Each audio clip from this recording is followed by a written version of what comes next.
he said, well, let's go down there, he said. And he said, I want to buy you it has to be portable now, he said, a little battery-operated tape recorder. But he said, I want to buy you a tape recorder. And what I want to do is record a series of my poems, he said. And way on down the road, when you start working on the project, he said, it'll give you something to listen to. Back in late February of 1971, I set up the microphone in the Norelco Model 150 portable cassette tape recorder, and before we started recording, I, so to speak, told Tom a joke. And, well, he always likes to laugh and stuff, and he's got a good sense of humor, of course. So what you'll hear first on the copy I'm making of that original February 1971 tape is him laughing. It wasn't meant that way, but that sort of ended my recording spree down at the Crandon Park Zoo. So. Is this clean tape you got up now? Oh, yes. Let me pick out something to read. Oh, yeah.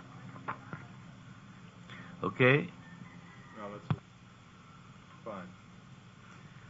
Faint as leaf shadow. Faint as leaf shadow does he fade, and do you fade in touching him? And as you fade, the afternoon fades with you and is cool and dim. A wall that rises through no space, division which is shadow thin. His eyelids close upon your eyes, quicksilver which bewilders him. And then you softly say his name, as though his name upon your tongue a wall could lift against the drift of shadow that he fades among. Sometimes those frontiers of the twain may seem no longer to exist, but why then is the breath disturbed, and does the silver body twist? And why the whisper of a name, as though inquiring, is it true, which goes unanswered unto sleep, has loosened his fierce hold of you? John, red dot appears, it's recording. Lament for the moths. A plague has stricken the moths. The moths are dying. Their bodies are flakes of bronze on the carpets lying. Enemies of the delicate everywhere have breathed a pestilent mist into the air. Lament for the velvety moths, for the moths were lovely. Often their tender thoughts, for they thought of me, eased the neurotic ills that haunt the day. Now an invisible evil takes them away. I move through the shadowy rooms. I cannot be still. I must find where the treacherous killer is concealed. Feverishly I search, and still they fall as fragile as ashes, broken against a wall. Now that the plague has taken the moths away, who will be cooler than curtains against the day?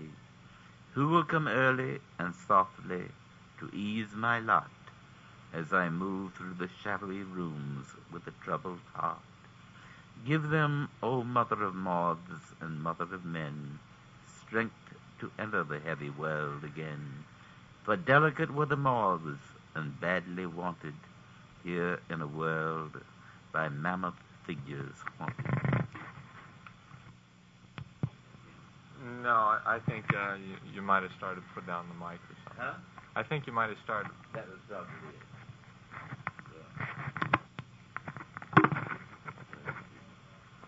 Oh, this one I like.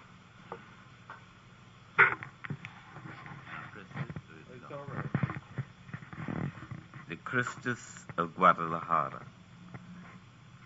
The Christus of Guadalajara waits for the scarlet tomorrow.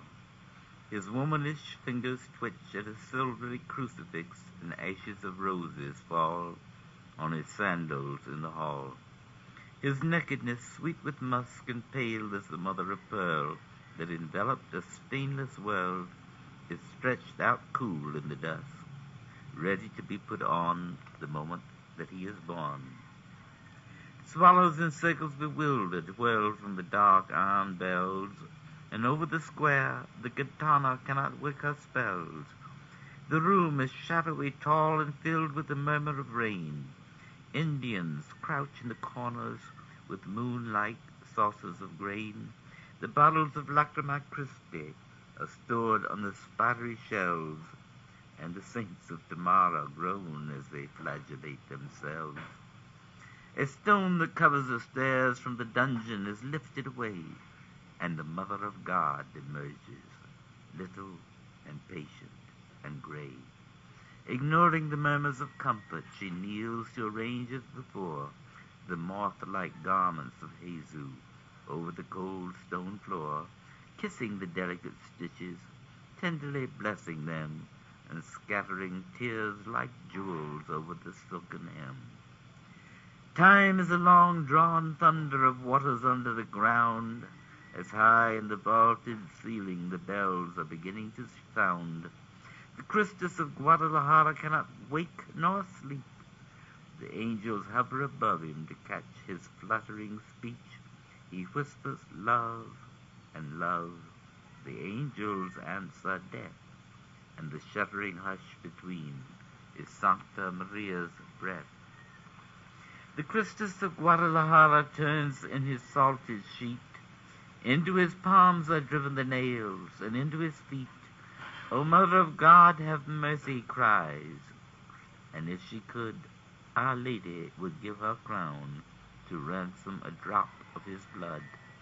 But alone in her anguish as he, La Madrecita, has curled in a lampless corner to bear her terrible rose of the world.